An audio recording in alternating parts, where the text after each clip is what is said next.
Hey everyone! So this video is going to be the first in what I hope will be an 81-part series, where I take a chapter from the Tao Te Ching each day and make a short video where I break it down a bit for you guys.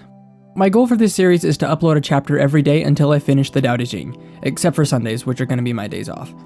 Now, I'm doing this for a couple reasons. One is that, honestly, I feel like it's some pretty easy content that a lot of people will enjoy.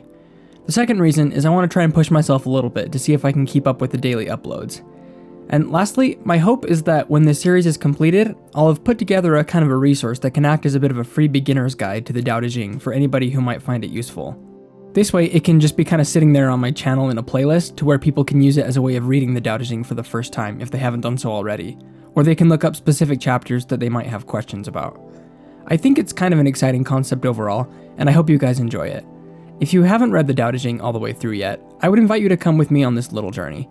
I'm just going to upload another short video each day on the next chapter, and you can follow along. So with that, let's get into chapter 1 of the Tao Te Ching.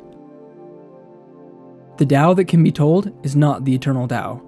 The name that can be named is not the eternal name.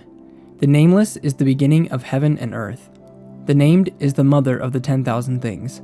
Ever desireless, one can see the mystery. Ever desiring, one sees the manifestations. These two spring from the same source, but differ in name. This appears as darkness. Darkness within darkness, the gate to all mystery.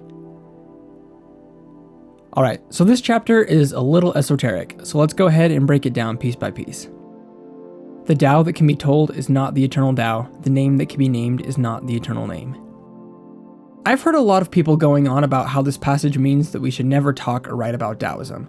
Now, I think this is silly because these lines are literally taken out of a text about Taoism. So if we are maintaining that Taoism should not be talked about or taught, then we are saying that the entire Tao Te Ching is nothing but a massive work of hypocrisy. So I think we can rule this out.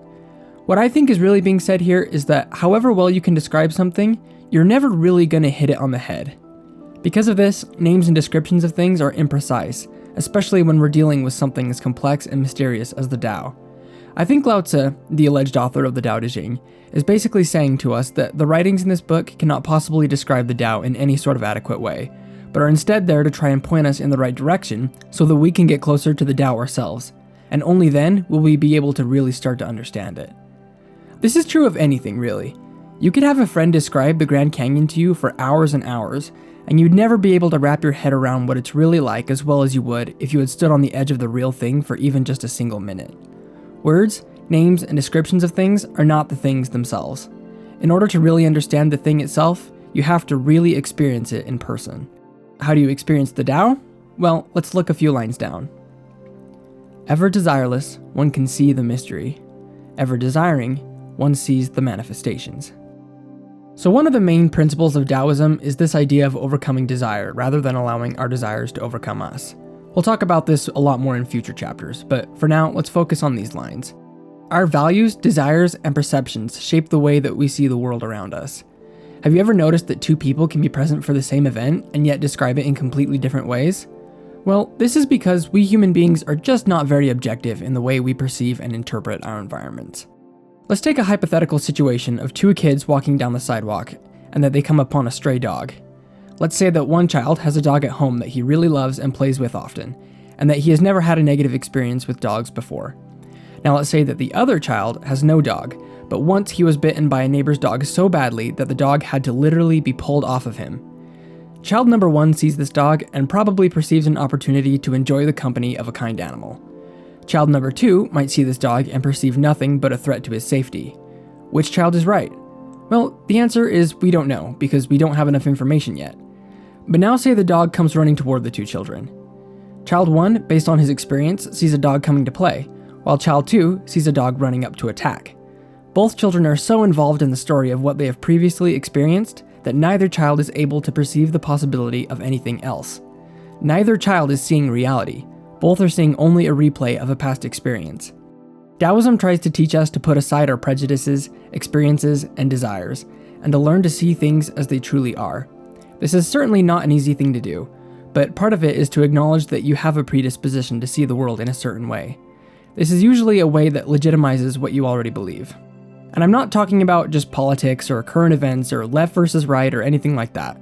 I mean, when you go outside your house and look at the world around you, can you keep yourself open to receiving the information that each thing is presenting to you about itself, rather than projecting your own inferences onto the world around you?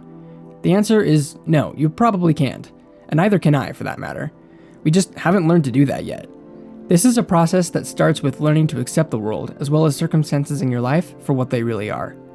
This doesn't mean that you never get to do anything about them, but before you can do anything about them, you have to see them for what they are, and in order to do that, you have to accept them as they really are. We're going to talk about this a lot more in later chapters, but for now, we can just walk away with the understanding that we do not understand the world around us completely because of what we are unable to accept, because of previous experiences we are holding on to, or because of what we want to be true. Hence the line, ever desiring, one sees the manifestations. This is especially true when we're trying to understand the Tao. In order to do this, we need to be able to put aside our notions and predispositions about it, and really just get waist deep in it for ourselves. I hope this is making sense so far. If you guys have any questions about this chapter, or you have any suggestions about the series, shoot me a comment and I'll try to answer. Until then, I'll see you next time for Chapter 2. Peace and blessings.